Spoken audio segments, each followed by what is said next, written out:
ladies and gentlemen, boys and girls, welcome to London. Welcome to Westminster. I'm in the shadow of Big Ben there. Trust me, that is Big Ben. It's completely clad in scaffolding right now, so you can barely make out the clock tower, but it's under there somewhere. They've also turned off the chimes while the maintenance work is carried out, except for significant and important events. And I'm right opposite the London Eye as well. Now it's January, and that is what I'm going to share with you. A little of life here in town this month. Before I get started, dive into January, I should talk a little about last month, December. Christmas is a huge celebration here in town for many people. It's a time when friends and families and colleagues come together to party, to celebrate and do things festive, so there's a lot going on in town. And obviously when December ends, for a lot of people it's a whole season of excess, and that culminates at the end of the month with New Year's Eve celebrations as December ends and January begins, as one year ends and a new year begins. And the focus of celebrations here in London are right here on the bank of the River Thames. Each year there is a huge fireworks show, phenomenal fireworks show here. They launch fireworks out of the London Eye and from barges along the river right in front of it. So I thought I would start here at the London Eye, where the focus of a lot of people's, a lot of Londoners and a lot of the country's New Year's celebrations, certainly if they're watching at home on the television, the New Year will begin here.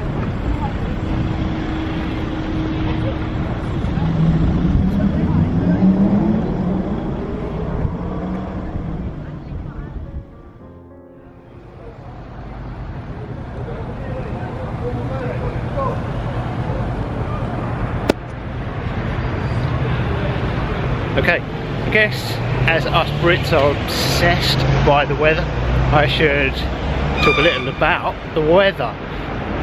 It's winter here in London during January. It's about as cold as it gets, but it's highly unpredictable. It never gets, by global standards, too hot or too cold, but the temperature does fluctuate throughout the day, and one minute it can be dry, like it is now. The next it can be raining. So I would say the key is to wear layers.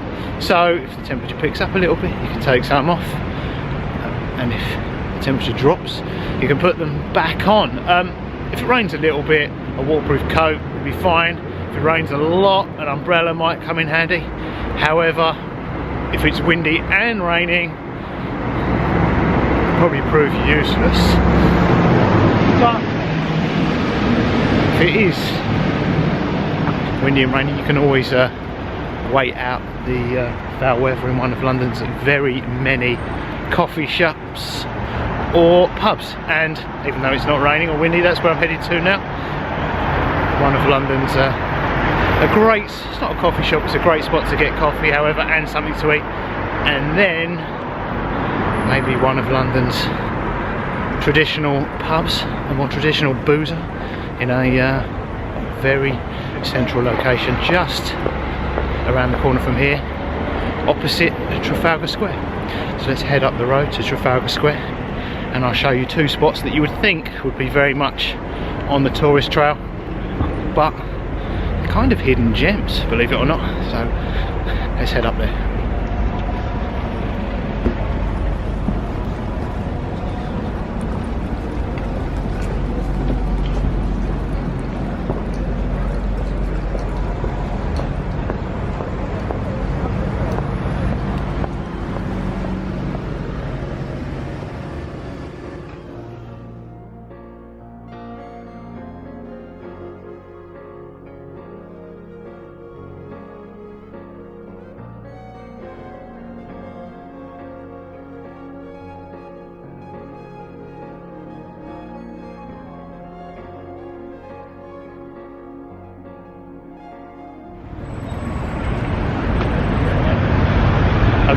Welcome to London's Trafalgar Square. That's Trafalgar Square behind me there.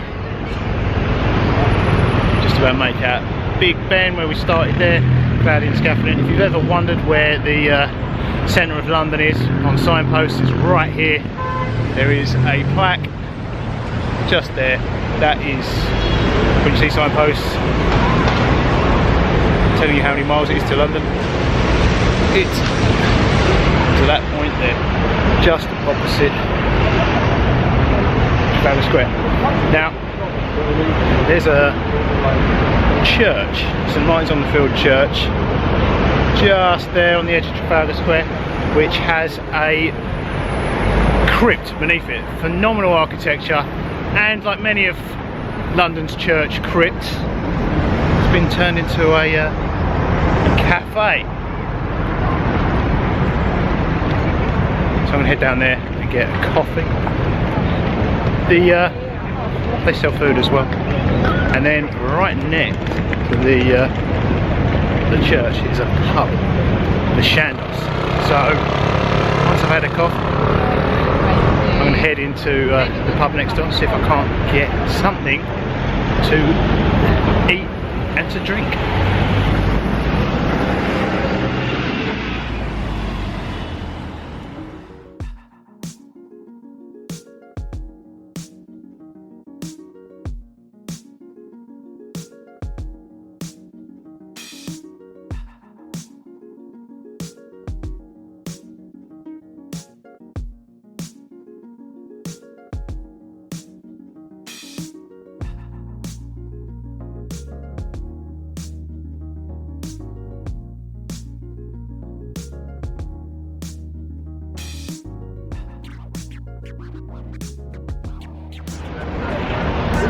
Okay, so that there is St Martin's-on-the-Fields Church, which is in Trafalgar Square, and that rather space-age looking building is the entrance to the church's crypt, and the entrance to the coffee shop below the church, which is in the crypt. So I'm going to head down there and get a coffee. I'll tell you more about why you should go there while we're down there. I'll show you why you should go there and tell you why you should go there while we're down there. And on the opposite corner is the Chandos pub, which is a more traditional style London pub. Head in there and get something to eat and something to drink. It is believed this has been the site of a church since the medieval period. The present St Martin's-in-the-Fields Church completed construction in 1726. There are a lot of churches in London, and for some time being buried in a church crypt was a mark of social distinction, and it cost far more than being buried in a churchyard, providing considerable income for churches. However, many question the idea of burying the dead amongst the living in the city during previous centuries, when there was no understanding of contagious diseases or hope of their treatment or cure. Even those with vested interests, from bishops to church architects, objected to it. After a severe cholera epidemic in 1848, the government had to deal with disease prevention, and the Burial Act came about in the following years, which banned burial within the most built-up parts of the city, with few exceptions, and church crypts began to be cleared and new uses for the spaces were found. Charing Cross Station is just across the road and was a main arrival point for soldiers returning from the front during World War I. The then vicar, Dick Shepherd, set up what is commonly described as a canteen for the men. However, it was obviously a much needed care facility too, providing more than just food and shelter. And the care side has now been developing for a century, which today provides care for the vulnerable and homeless. Today they help over 4,500 homeless people in London each year, with both immediate relief and long-term support, which come at a price. So today, the cafe in the crypt beneath the church provides the public with great value for money home-cooked food in a very central location, and importantly, it provides employment opportunities, and the profits help support the work of the church.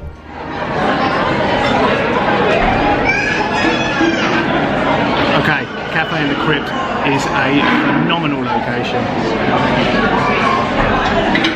The food and drink is great value for money, and the proceeds go to a great cause, so it's definitely worth a visit down here.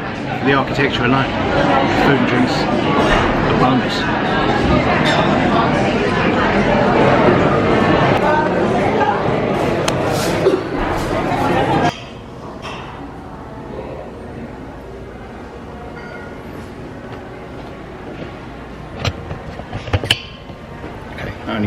great place to get food, drink, coffee.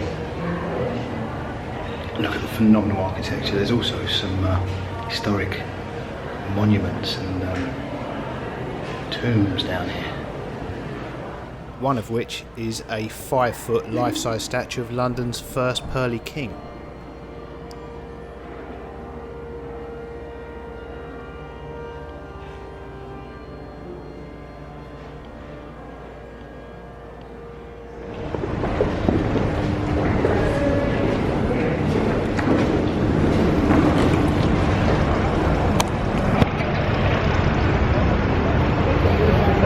Okay, that was the cafe in the Crypt. I would not just recommend a trip down there, but because the proceeds go to help the homeless and the vulnerable, which I walk past every day here in London, I'd request you go there. And on the opposite corner is where we're headed to next, somewhere slightly less holy. The Chandos pub.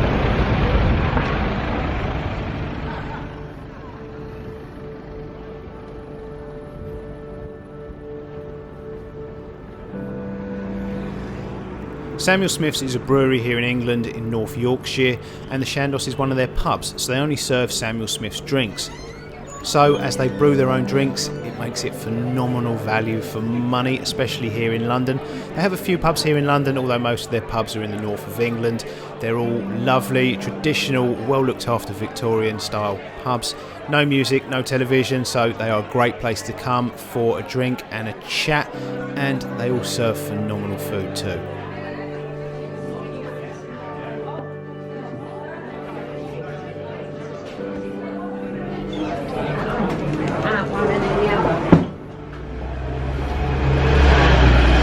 Okay, downstairs is a traditional looking British boozer. Upstairs here is a lounge bar, so usually a little more quiet to do food. Thank you.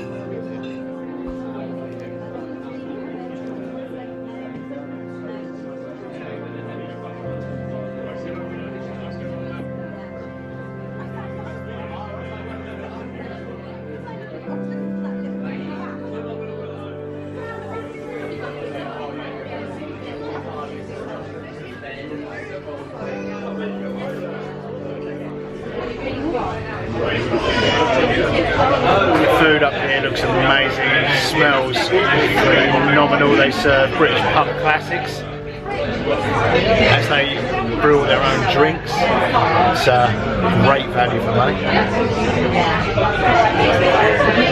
It tastes good too. For a central London location, it's phenomenal value, and it's a bit of a hidden gem up here because the entrances are at either end of the pub.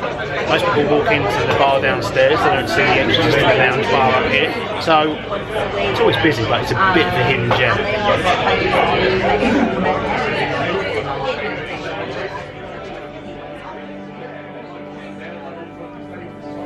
Also, if you're in town on a Sunday, it's a good spot to come and try a traditional British Sunday roast dinner. They have one each Sunday.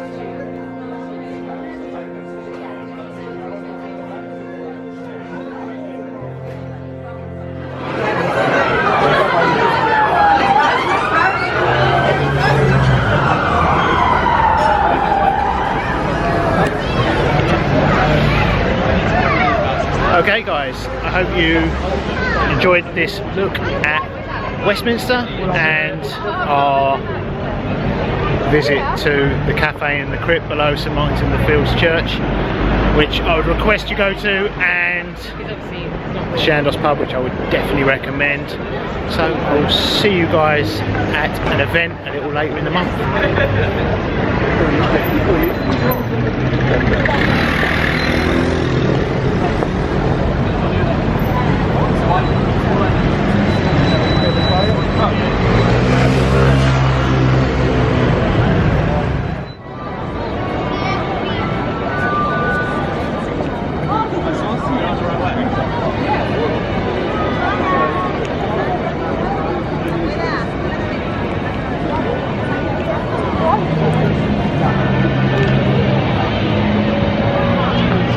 Okay, ladies and gentlemen, welcome to London's Piccadilly Circus, home of the famous Piccadilly Circus signs, arguably London's most renowned illuminations. I'm here this evening because there is a light festival, Lumiere London. They've shut a lot of London's streets, and in some of London's most famous public spaces and on London's most renowned architecture there will be light installations. They'll use art installations to turn the streets of London into a illuminated art exhibition this evening. So let's go and take a look at this year's highlights and my favourites. There's one right here next to the signs.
This is a red foam box turned into a fish tank, real fish. You have to get pretty close because the illumination, you can't really see fish on screen, but in real life it's in pretty clearly. Check it out.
Okay, I'm in the middle of London's Oxford Circus, which is not somewhere you get to stand for very long, very often, without the risk of getting run over, unless, like this evening, the streets are shut to traffic. I hope you enjoyed this look at London's Lumiere Festival. The lights are kind of captivating, so I'm going to carry on walking around and staring at them for a while, and I'll see you guys a little later in the month.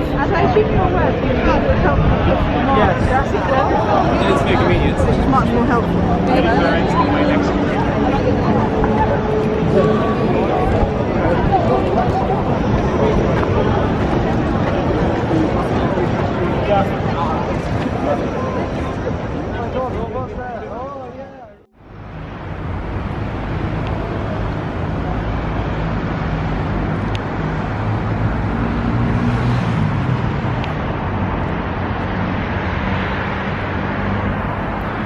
Okay, so I'm pretty much back where I began, here in Westminster, opposite the London Eye and in the shadow of Big Ben. It's the end of the month, it's the end of January. It's actually, for me, right here, right now, the last day of January. And this evening there is a supermoon, which in some parts of the world is going to look spectacular. Unfortunately here in London it's just going to look a bit brighter and a little bit bigger. However, I thought I'd come for a walk along the river and check that out this evening. Make it out behind me there. So I hope you enjoyed this look at London this month, during the month of January, and a little of winter here in town. So until next time, toodles.